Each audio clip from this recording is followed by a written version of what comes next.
Hello বন্ধুরা, সবাই কেমন আছো? আশা করি সবাই খুব ভালো আছো, আর আমিও খুব ভালো আছি। আজকে বনমালীপুর মন্দির ব্রহ্মদত্তা ধামে মেলা দেখতে গেলাম। অনেক রকমের তো নাগরদোল্লা বসেছে এখানে। আগের দিন আমার মেয়ে এসেছিলো, ছোটো মেয়ে। ও বললো বড় নাগরদোল্লাটা, বান্ধবীদের সাথে এসেছিলো, বললো বড় নাগরদোল্লাটা চেপেছি। বললাম আজকে চাপবি? বললো না, আজকে আর চাপবো না। আর আজ এই নাগরদোল্লাগুলো সেরকম কেউ তখন ছিল না, ওই জন্য কেউ আর চাপেনি।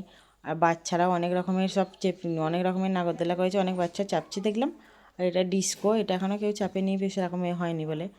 আর বাচ্চাদের এগুলো বেশ দেখতে ভালো লাগে। তখন ছোটোবেলায় আমার মেয়েরাও খুব চাপতো, এখন তার চাপাই হয় না, বড় হয়ে গেছে। আমার জায়ের নাতিকে বলছিলাম যে নিয়ে যাব, কিন্তু আমাদের একটু দেরি করে বেরিয়েছে, আসতে সন্ধে হয়ে যাবে।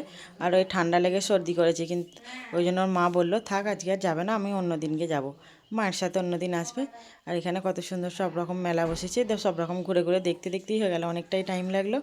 আর মেয়েরা তো সেই কানেরগুলো দেখবে বলে করছিলো, আমিও গোল্ডেন কানেরগুলো আমি একটু বেশি দেখছিলাম, আর ওরা সব বলছিল কানেরগুলো দেখি। কানেরগুলো সব দেখতে খুব সুন্দর লাগছিল। আর আমাদের ওখান থেকে অনেক সবাই আসছিল, আজকে আর সেরকম কেউ আসেনি, নাহলে সবাই একসাথেই আসা হতো। দেখলাম আজকে বললো সবাই আমরা ঘুরে চলে এসেছি, আর পরে যাবো, আজকের টাইম নেই। ওই জন্য বললাম ঠিক আছে, আমরা তিনজনেই বেরিয়ে পড়ি। আবার এখানে বললাম কিছু খাবি? তারপর এখানে আবার সব নিরামিষ, এমনি আমিষ কিছু এখানে হয়নি। চিকেন বিরিয়ানি এগুলো সব নিয়ে আসবো বলেছিলাম, কিন্তু ওখানে দেখলাম বিরিয়ানি হয়নি। বললাম তাহলে চাউমিনই খেয়ে নিই। চাউমিন ওরা বলে দিল যে এটা পনির চাউমিন, এটা নিরামিষ, কোনো আমিষ জিনিস হবে না। আবার পকোড়া খেলাম, বললো পকোড়াও নিরামিষ, ভেজ পকোড়া। বললাম ঠিক আছে। তারপর আসবার সময় সেই ঝাল লেগে গেছে চাউমিন খেয়ে, আবার আসবার সময় বললাম তাহলে আইসক্রিম খাই। আর ছোটো মেয়েটার একটু ঠান্ডা লেগে সর্দি করেছে, ও বললো আমি আইসক্রিম খাবো না, তোমরা খেলে খাও। আমি আর ওর দিদি দুজনে দুটো আইসক্রিম নিলাম। আইসক্রিম বললো কোনটা নেবে, সেরকম দুটো কাপ নিয়েছিলাম, নিয়ে আবার এখানে দাঁড়িয়ে দাঁড়িয়ে খেলাম। সে খেতে খেতে অটোর কাছে যাব। আর রাস্তা দিয়ে যে গাড়িগুলো আসছে এত ধুলো উঠছে, সেই জন্য এখানেই দাঁড়িয়ে আবার আইসক্রিমগুলো খেয়ে নিলাম। খেয়ে এবার বাড়ি আসবো বলে অটো ধরতে হবে।